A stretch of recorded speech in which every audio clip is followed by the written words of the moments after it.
क्या लगता है कि आपको हटा के दूसरों का लगाने के पीछे क्या कारण हो सकते हैं, किसकी क्या मंशा हो सकती है? कि अपने चहेते को, अपने खास को जो सुनने में आ रहा है, हमने देखा भी है, जैसे कि हमने पे स्लिप वगैरह चेक की है जी। कि उसमें ना हमारे साथ जो हम कर्मचारी साथी, हमको पता होता है कि भी हमारे साथ ये रेगुलर काम करता है ड्यूटी पे, बिना नोटिस के हटा के अपने ही चहेतों को और नए व्यक्तियों को के भी उनमें नाम शो हो रहे हैं लिस्ट में, जो घर बैठे उनको सैलरी कैथल डिफेसी कैथल डिफेसी कैथल डिफेसी कैथल डिफेसी कैथल डिफेसी कैथल डिफेसी मर गया, हाय हाय कैथल डिफेसी मर गया, हाय हाय चौकीदार भाईचारा जिंदाबाद, चौकीदार भाईचारा जिंदाबाद, चौकीदार भाईचारा जिंदाबाद, कैथल डिफेसी मर गया, हाय हाय कैथल डिफेसी हमारा जी। तो क्या कुछ मांगों को लेकर आज दोबारा यहाँ पर पहुँचे हैं डीएफएससी के पत्रकार महोदय, आपका यहाँ पर पहुँचने पर बहुत बहुत स्वागत, बहुत बहुत धन्यवाद आपका जी। सर, हमने 8 दिन से पेवा चौक पे धरना स्थल पे थे जी, जो कि हमारी मांगे थी। हम कैथल खाद्य पूर्ति विभाग में कार्यरत थे जी 31 दिसंबर 2021 तक जी। उसके बाद हमें बिना नोटिस के हटा दिया गया जी। तो हमने वहाँ डीएफएससी महोदय से मिले, अभी आपने हमें बिना नोटिस के हटा दिया गया, क्या कारण है? तो उन्होंने बोला कि अभी सेक्शन पोस्ट नहीं है, आपको आगे रख लिया जाएगा जी। लेकिन डीएफएससी ने अपने ही चहेतों को और नए व्यक्तियों को रख लिया जी। तो उसके बाद हमें बोल दिया गया कि आप अपना हरियाणा कौशल रोजगार में अपना रजिस्ट्रेशन करवाएं, तब उसके माध्यम से आपको ले लिया जाएगा जी। लेकिन हरियाणा कौशल रोजगार ये कहता है कि अगर आपने किसी भी सरकारी डिपार्टमेंट में काम किया हुआ है, उसका अनुभव प्रमाण पत्र लेके आप रजिस्ट्रेशन करवाएं और उसके बाद आपको ले लिया जाएगा। हमने अपना रजिस्ट्रेशन कराया हुआ है और हमने डीएफएससी मुद्दे को बोला कि हमने हरियाणा कौशल रोजगार में अपना रजिस्ट्रेशन कराया, हमारा एक्सपीरियंस वेरीफाई कर दो जी। तो वो कहते हैं हमारे यहाँ से आपका एक्सपीरियंस वेरीफाई नहीं होगा, आपका एक्सपीरियंस चंडीगढ़ से होगा।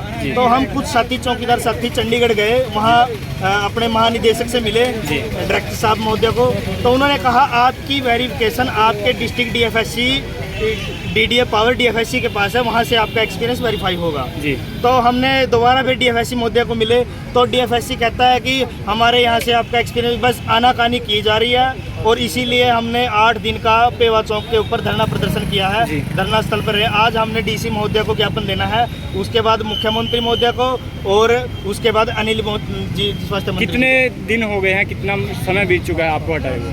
हमें हटे हुए 7 महीने हो चुके। 7 महीने जो ये हमारे कर्मचारी साथी हैं, कोई 7 साल से, कोई 5 साल से, कोई 3 साल से कार्य कर रहा है, बिल्कुल आ चुके हैं वहाँ पर बिना सीनियरिटी और बिना लगे हुए पुराने हटा के नए लगा लिए गए हैं जी। तो क्या लगता है कि आपको हटा के दूसरों का लगाने के पीछे क्या कारण हो सकते हैं, किसकी क्या मंशा हो सकती है?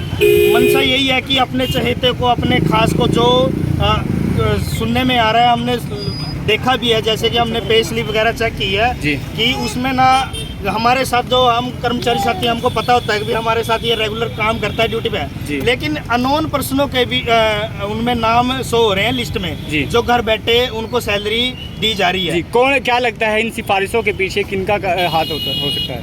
इसमें बस सीधा डीएफएससी का हाथ है, डीएफएससी कर रहा है और जो मेन इंचार्ज है हमारे इंस्पेक्टर जी हैं सोमनाथ रोहतक से, उनका हाथ है, वो अपने चहेतों को। आपकी पार्टी की ही सरकार है, प्रकार से पार्टी के आप पदाधिकारियों से भी मिले होंगे, नेताओं से मिले होंगे, स्थानीय नेताओं से मिले होंगे, तो उनका क्या कुछ कहना है? उनसे हम लगातार संपर्क में हैं। उनका कहना ये है कि आपकी जो बातें हैं, जो जायज़ मांगे हैं, जो काम है, वो हम अब हर उसको जो अपने सीनियर कर्मचारी हैं उनको ज्ञात में दे रहे हैं और आपका जल्द ही समाधान कर दिया जाएगा। स्थानीय विधायक से मिले होंगे? बिल्कुल मिले थे। क्या कहा उन्होंने? तो वो भी कह रहे हैं हमने आपका जो प्रस्ताव है, जो वो माननीय मुख्यमंत्री के सामने हमने पेश कर दिया है, जैसे भी जो भी कार्रवाई होगी हम उसको अमल में लाने का करेंगे, प्रयास करेंगे जी। और क्या कुछ दिक्कत आ रही है आपने? मुझे भी हक विभाग से हटाया हुआ है, बिना बात के, बिना नोटिस के जी। और वहाँ पे मेरी PF फर्जी रुपये हुई है जी। गरीब परिवार के साथ इस तरह शोषण नहीं होना चाहिए जी। कब से हटाए हो आप? कब से हटाएं आपको? मुझे 5 अगस्त 2020 को काम से हटाया था ये। अच्छा। मतलब कहते हैं जगह नहीं, सैंक्शन नहीं है जी। तमाम अधिकारी से नहीं मिले आपको, बातचीत हुई आपने? अधिकारियों से हटाने की वजह क्या थी? बस कुछ वजह नहीं, कहते मतलब ये अनाज नहीं है, आगे लगेगा अनाज फिर लगाएंगे आपको। अच्छा। तो इसलिए परेशान है इधर में। आप किससे मिलने वाले फिर? RD साहब को एप्लीकेशन लिख के दिए, ये देंगे आज। अच्छा। हाँ जी।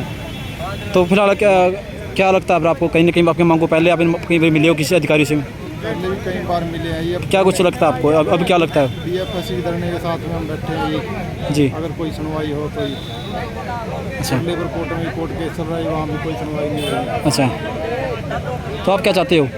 एक रोजगार मिले सबको, अधिकार है, बहुत मुश्किल से पढ़ते हैं, रोजगार मिलता है। कहाँ से हो आप? नहीं करते थे। अच्छा,